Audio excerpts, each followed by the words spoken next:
नमस्कार। आज हम एक ऐसी घटना पर बात करने जा रहे हैं जो स्रोत सामग्री के मुताबिक भारत के विदेश नीति में एक बहुत बड़े बदलाव का संकेत दे रही है। हाल ही में हिंद महासागर में एक ईरानी युद्धपोत डूब गया और इसके पीछे की कहानी काफी चौंकाने वाली है।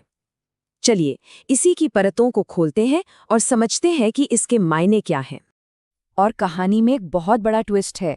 जिस जहाज पर हमला हुआ ना, वो कोई अनजान जहाज नहीं था। सिर्फ 2 हफ्ते पहले यही जहाज भारतीय नौसेना के साथ मिलकर अभ्यास कर रहा था। तो जरा इस टाइमलाइन को देखिए, इससे पूरी तस्वीर साफ हो जाएगी। 17 फरवरी को भारतीय नौसेना ने ईरानी युद्धपोत IRS देना का स्वागत किया, #ब्रिजेस ऑफ फ्रेंडशिप के साथ, मतलब दोस्ती के पुल। 2 दिन बाद 19 फरवरी को ईरानी सैनिक विशाखापट्टनम में परेड भी करते हैं और फिर अचानक 4 मार्च को उसी जहाज को हिंद महासागर में एक अमेरिकी टॉर्पीडो डुबो देता है। और भारत की तरफ से क्या रिएक्शन आता है? पूरी खामोशी, एकदम सन्नाटा। तो चलिए अपने विश्लेषण के पहले हिस्से में चलते हैं। इसका नाम ही है एक डूबी हुई दोस्ती। बात यही है कि कैसे एक सहयोगी का जहाज भारत के ही प्रभाव वाले इलाके में तबाह हो गया। और ये सिर्फ एक जहाज का डूबना नहीं था, इसकी कीमत इंसानी जानों ने चुकाई। इस हमले में 87 ईरानी सैनिकों की जान चली गई। ये बहुत बड़ा आंकड़ा है। अब ये देखिए, ये वाकई में चौंकाने वाला है। एक तरफ #ब्रिजेस ऑफ फ्रेंडशिप के साथ स्वागत हो रहा था और उसके कुछ ही दिन बाद स्रोत के मुताबिक सत्ताधारी पार्टी के ऑफिशियल अकाउंट से एक ट्वीट आता है जिसमें लिखा था, हमारा काम नहीं। सोचिए कितना बड़ा विरोधाभास है ये, और यही इस पूरी कहानी का केंद्र है। और यही विरोधाभास हमें हमारे दूसरे सेक्शन पर लेकर आता है, विरोधाभास का महासागर। यहाँ हम देखेंगे कि भारत जो कहता है और जो असल में कर रहा है, उसमें कितना बड़ा फर्क है। तो देखिए, बात सीधी सी है। एक तरफ स्रोत बताता है कि प्रधानमंत्री ने भारत को हिंद महासागर का संरक्षक और नेट सुरक्षा प्रदाता बताया है, मतलब एक ऐसा देश जो इस इलाके में सुरक्षा की गारंटी देता है। और दूसरी तरफ हकीकत क्या है? एक दोस्त देश का जहाज जो अभी अभी भारत के साथ अभ्यास करके लौटा था, उसी महासागर में डुबो दिया जाता है और भारत की तरफ से कोई जवाब नहीं, कोई प्रतिक्रिया नहीं। अच्छा, इस एक घटना को अकेले में देखना सही नहीं होगा। इसे बड़े कैनवस पर रखकर देखना होगा कि दुनिया में चल क्या रहा है।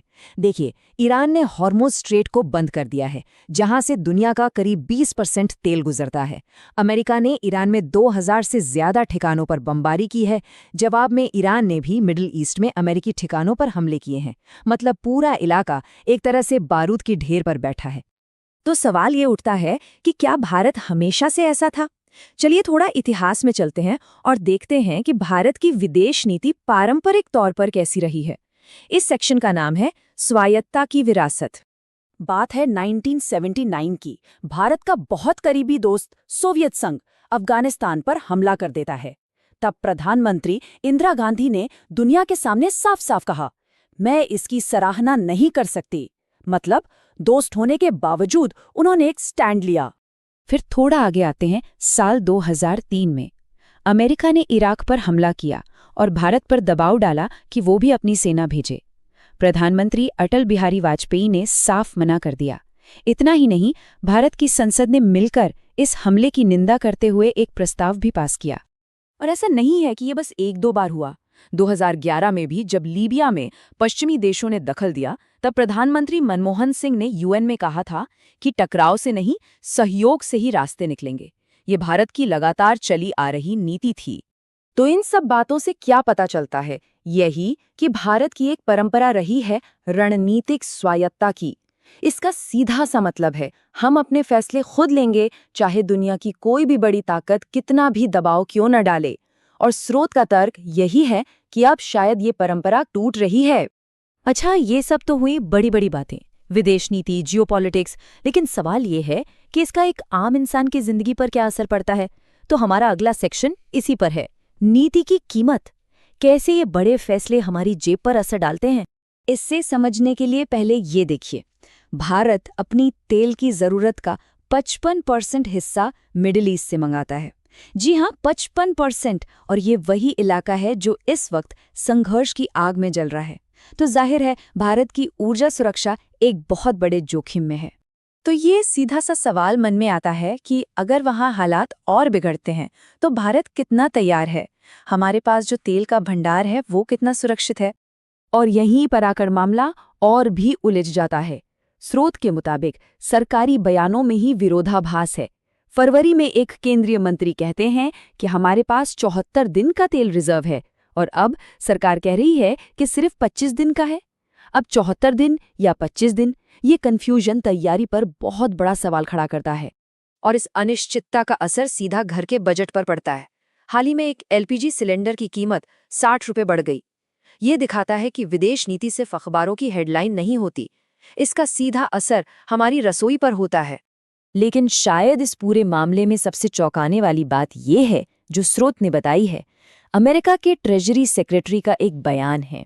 वो कहते हैं, हमने उन्हें रूसी तेल स्वीकार करने की अनुमति दी है। सोचिए, अनुमति दी है।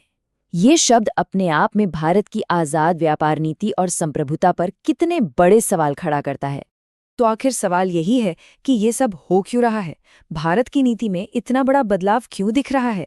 चलिए अपने आखिरी सेक्शन में चलते हैं और स्रोत में दिए गए कुछ संभावित कारणों को देखते हैं।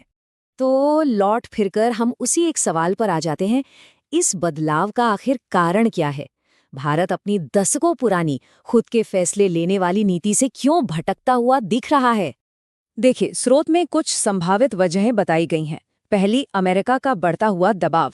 दूसरी, इजराइल के साथ भारत की गहरी होती रणनीतिक साझेदारी। और एक तीसरा पॉइंट भी है जो स्रोत विपक्ष के दावे के तौर पर बताता है कि अडानी समूह से जुड़े एक भ्रष्टाचार के मामले को लेकर अमेरिका भारत पर दबाव बना रहा है।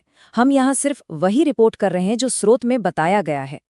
और आखिर में ये विश्लेषण हमें एक बहुत ही बड़े और अहम सवाल पर लाकर छोड़ देता है। स्रोत में बताई गई इन सारी घटनाओं और तर्कों को देखने के बाद क्या ऐसा लग रहा है कि दुनिया के मंच पर भारत अपनी वो आज़ाद आवाज़ खोता जा रहा है जिसके लिए वो हमेशा से जाना जाता रहा है? ये एक ऐसा सवाल है जिस पर सोचना बहुत ज़रूरी है।